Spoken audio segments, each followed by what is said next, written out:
Hi students, in the last class we have calculated the inductance value of single phase system, three phase system with a single line circuit and three phase system with a double line circuit. Actually, whenever we are operating this entire transmission line networks with a very high voltages, to have an advantages of minimizing the copper losses, increasing the transmission efficiency. On other side, because of operating this entire transmission lines with high voltages, it will be suffered with a drawback called corona. So we have to minimize that corona part whenever this transmission line is operated with very high voltages. The remedy for minimizing the corona is usage of bundled conductors. So what is the procedure to calculate the inductance whenever we are using the bundled conductors? So the bundled conductors are nothing but, instead of taking a single conductor in the phase, we will take multiple conductors in the phase. Those multiple conductors may be two conductors coming under one phase, three conductors coming in the same phase, four conductors, 5, 6, depending upon the operating voltage. We will fix the number of conductors in that bundle. So such a conductor is called as bundled conductor. The purpose of using bundled conductor is to minimize the corona whenever it is operating at high voltages. So the corona is observed with three phenomena. They are a violet glow appearance around the conductor because of ionization of air at those high voltages will be happening. And the second phenomenon is hissing noise. And the third one is ozone gas is produced around the conductors, which will leads to these three undesirable effects will leads to discharge of the power, that we call it as a corona power loss, which decreases the efficiency and the lifespan of the conductors. Okay, to overcome those drawbacks, to minimize this corona, we will use this bundled conductors. Then what is the procedure to find out the calculation of the inductance of this bundled conductors? Right now, this bundled conductor I am showing here with two subconductors. Okay, and here this is the physical line diagram how you can observe the bundled conductors. Those two are conductors in a same phase which are bounded with a wire. Such a conductor is called as a bundled conductor. It's not an electrical wire. For bonding, in order to have a equal spacing throughout the line, we will be connecting with some connector. Okay, right. Then what is the procedure to find out the inductance? Inductance of any phases, so far what we calculated is given by formula 2 into 10 power minus 7 ln of dm by ds, Henry per meter. So dm, mutual distance, there is no separate or there is no difference in calculation of the mutual distances. So far what we have done the same procedure. Therefore the difference occurs only in the calculation of self GMD. Okay, so then what is the procedure to find out the self GMD for this two bundled conductor? Okay, that is why if you see the suffix, this S stands for self GMD and 2B stands for, it is a bundled conductor with two subconductors. Those two subconductors are separated with a distance of d meters. For such a case, what is the self GMD? Self GMD is calculated for its own phase. This is entirely called as one phase. Remember that these are not two phases. It's a bundle of conductors. Means instead of taking one conductor as a one phase, I will take multiple conductors as a phase. Time being here, this phase is consisting with two subconductors. So this is belonging to phase A, this is also belonging to phase A subconductors. Alright. Then what is the self value? The self value is each subconductor is having a radius of r meters. Then its own internal value will become self GMD of that subconductor. Self GMD of subconductor R dash, yes, this is for subconductor 1. Okay, and next R dash of the self GMD for the second subconductor for this one. R dash for this one and R dash for that subconductor. Two R dashes you can find. And next, since these two subconductors are forming same phase, then the distance between those two will also be considered as self GMDs. Then the self GMD is between this subconductor to this, that is D. Okay. And next from that to this, again D. Altogether total 4 distances are there. I repeat. So here you can observe two subconductors which are separated by a distance of small d. Let me call this as 1 and this as a second subconductor. So for this you will get a term called R dash, and for this again you will get a term called R dash. 1 to 2 the distance is d, and from 2 to 1 the distance is d. Since we are having two subconductors, 4 possible distances are there. R dash, D, D. Multiply all those. Yes, we have multiplied all these. Whole to the power 1 by 4. In further simplification, you will get the term as this value. R dash square, D square, whole to the power 1 by 4. R dash square, D square, whole to the power 1 by 4. Get cancelled for 2 times denominator side, and you will get this value as square root of R dash D as self GMD of this two bundled conductor. If you recheck after this simplification, instead of going those many combinations, you consider one subconductor alone. Simple procedure I am telling. Instead of calculating 4 distances, multiplying them, simplifying them and getting the value, it's a long procedure. A shortcut I am telling for you to identify the self GMDs of a bundled conductor.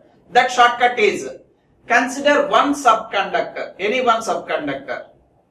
With respect to that subconductor, what are the possible distances for the remaining subconductors? If you check it, those possible distances is enough. No need to go for other. Okay. So what I mean to say is, two subconductors are there here, 1 and 2, separated by a distance of small d, having a radius of r. Now I am calculating only with respect to this first subconductor. I won't go with respect to second separately. Only I will stop with one subconductor. Then what, with one subconductor, what is the possible distances? The possible distances are, for first subconductor, its own radius, self value, r dash. From that 1 to 2, how much distance? Yes, capital D. That's all, completed. Don't go for the second subconductor and calculate. If you calculate also, you'll get the same things. In simplification, it will be cancelled. That is why I'm not wasting the time. Right?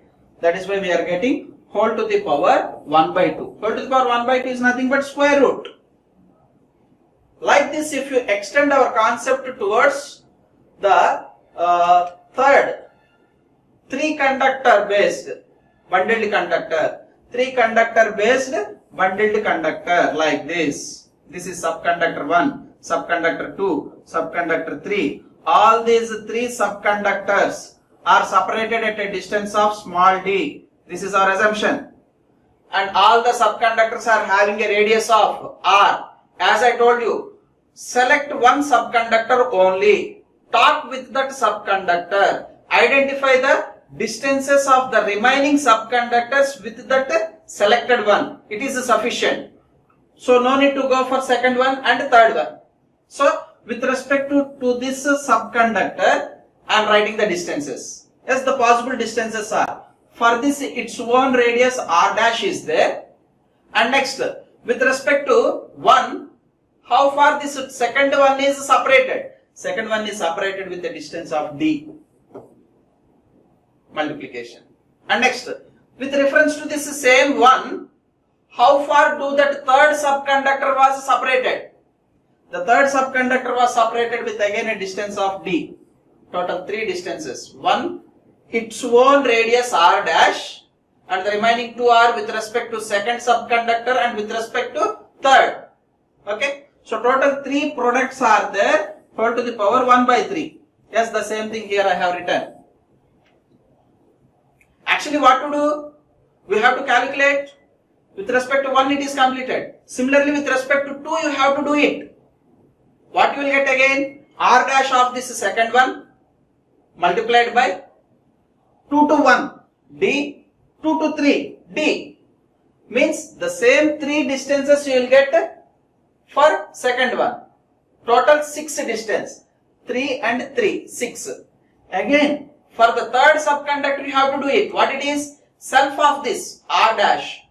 Between 3 to 1 D. Between 3 to 2 D. Again you will get the same terms. Means R dash DD multiplied by R dash DD, R dash DD 3 times.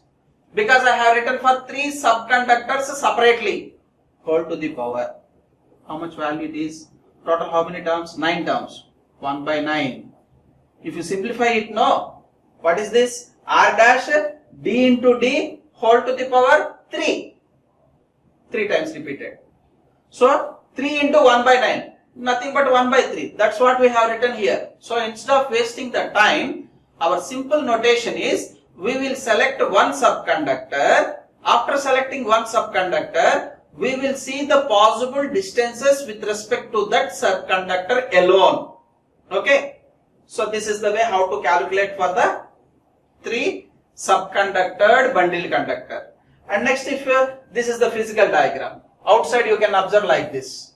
With the 3 conductors running in a triangular fashion, and those 3 conductors are, these 3 conductors are separated by a spacer. We will call this as a spacer. Right? And coming to the next case, maximum we will use 4 subconductored material, bundle conductor material. So these are the 4 subconductors. First one, second one, third one, and fourth one.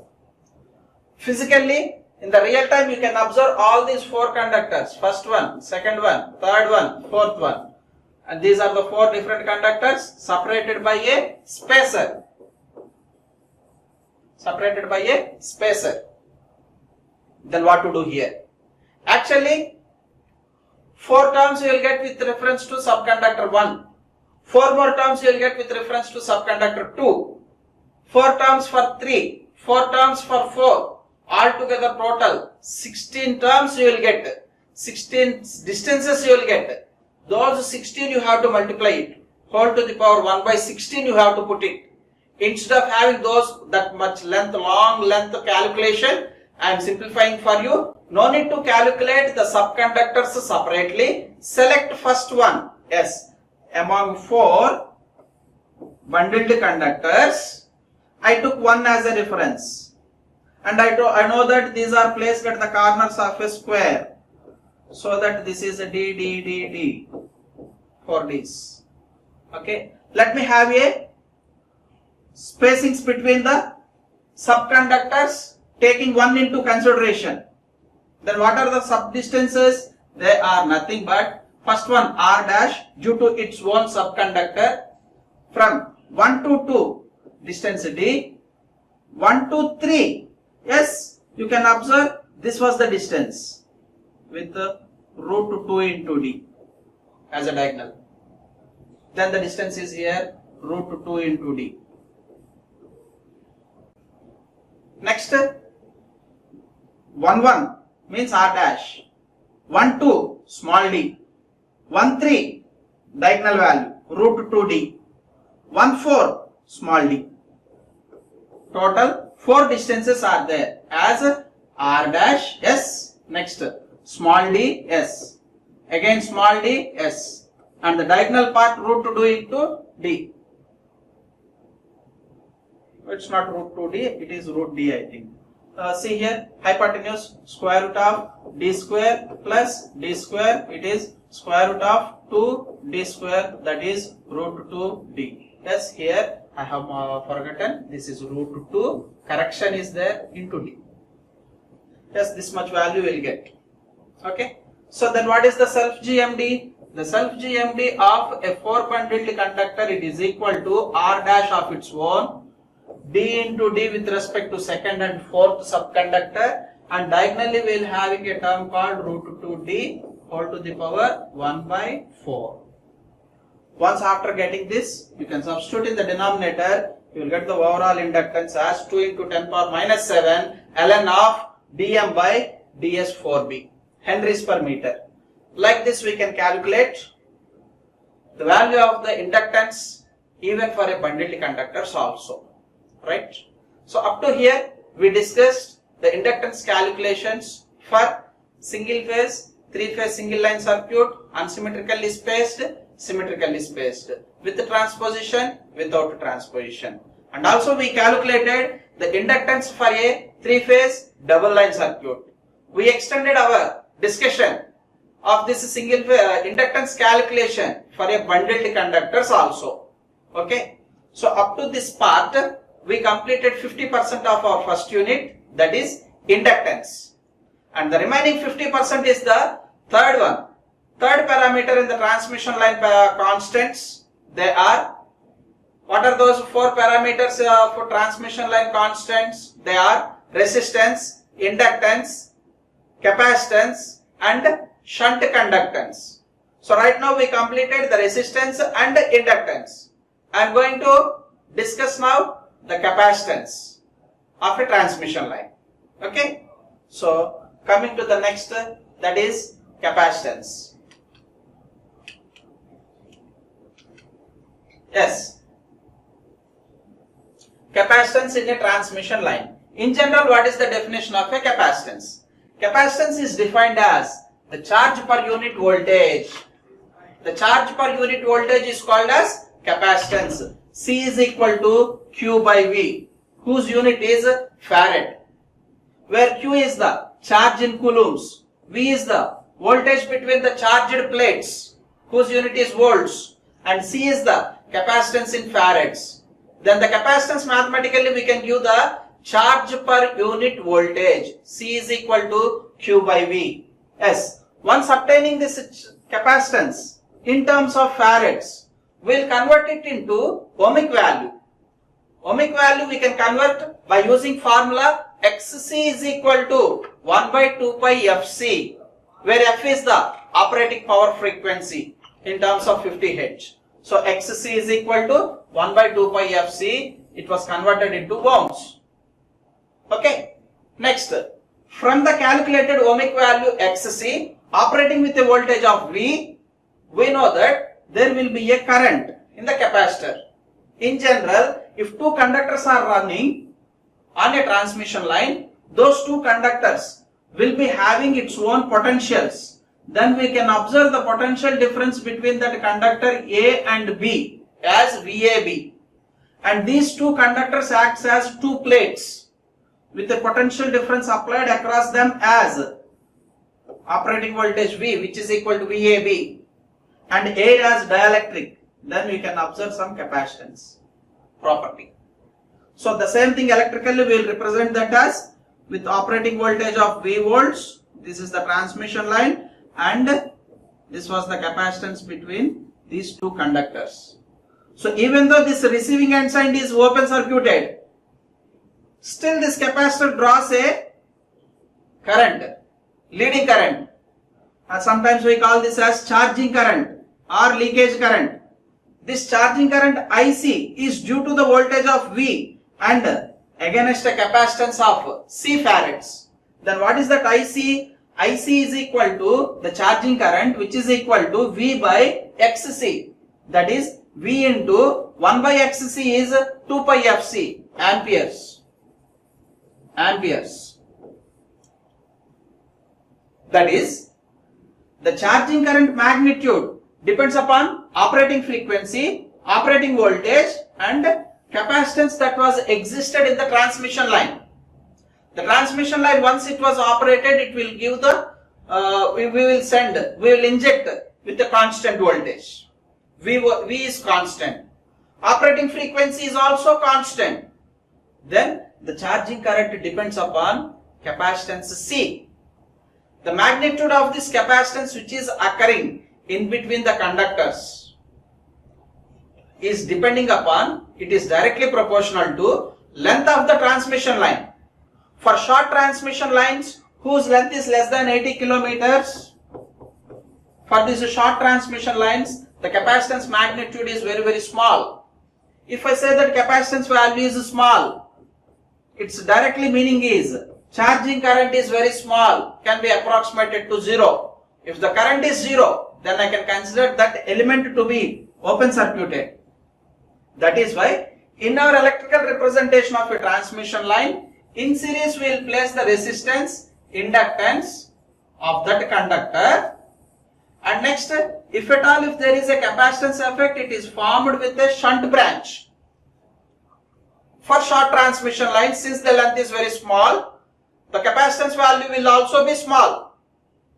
Since the capacitance values are smaller values, IC will be small, so that we can neglect this IC current approximated to 0. Whenever the current is 0, this element seems to be open circuit. Then no need to show that element there.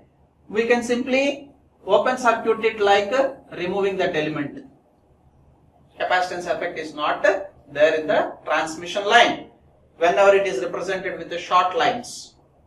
For medium and long transmission lines called greater than 80 kilometers line, then capacitance is not negligible. It draws a sufficient charging current, leading in form, leading in nature, leading currents. That capacitance will be existed for medium and long transmission lines. Medium and long transmission lines. Now here we have to discuss the magnitude, how to calculate the magnitude of the capacitance. Okay, from the basic formula C is equal to Q by V. So in this C is equal to Q by V. In this C is equal to Q by V. Charge will be known prior. If you can find the operating voltage of that conductor, then the ratio of that charged conductor Q to the operating voltage will be given as capacitance. C is equal to Q by V. So what is our next step now? Our next step is to calculate the potential of a single conductor. As I told you, potential, if you can estimate V value, then the ratio of the charged conductor to this calculated potential V gives us the capacitance C. That is our simple procedure. C is equal to Q by V. Charges will be known prior and voltage is to be calculated. Ratio of that known charge with the calculated voltage gives us capacitance. Okay. So let us see how to calculate the voltage of a single conductor, and it is a charged conductor. So assume that it is a conductor having a radius of r meters, okay, and it is having a charge of Qa. Therefore it is a charged conductor. For this charged conductor, our objective is to find out the potential of that conductor at a point P. This point P is located at a distance of x meters. Actually, the charge Qa coulombs is extended in the ideal case up to infinity. Directly we want to calculate the potential up to infinity in a single step. We will calculate in a step-by-step process. In a step-by-step process, I will select one point P which is located at a distance of x from the surface of the conductor. Okay. So at that point P, at a distance of x, first I will calculate the intensity of the potential, that is electric field potential. Once if that electric field potential is obtained for that point P, I will use the integration method. Using that integration method, we can extend that intensity up to infinity point. This is the way how to calculate the potential of the conductor. So checking this step by step, actually what is the definition of a potential or voltage? It is nothing but the work done in moving a unit positive charge from infinity to that point. So whenever we want to move the positive unit charge against to the magnetic electric field intensity, some energy was spent. So to overcome that energy, Okay, the work done to overcome or to oppose that electric field intensity, that amount of work done is called as voltage in bringing the unit positive charge from infinity point to the point what we are considering.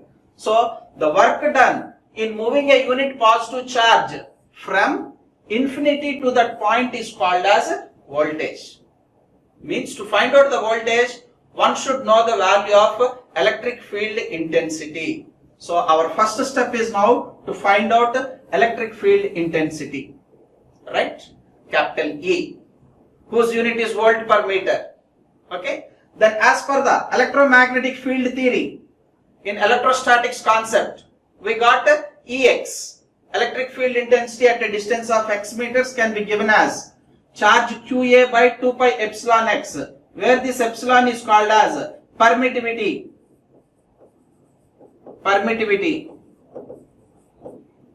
Expanded as epsilon is equal to epsilon naught epsilon r, absolute permittivity and relative permittivity. So expanding that, the same what I told here, Qa by 2 pi epsilon naught epsilon r into x is the electric field intensity at a point x.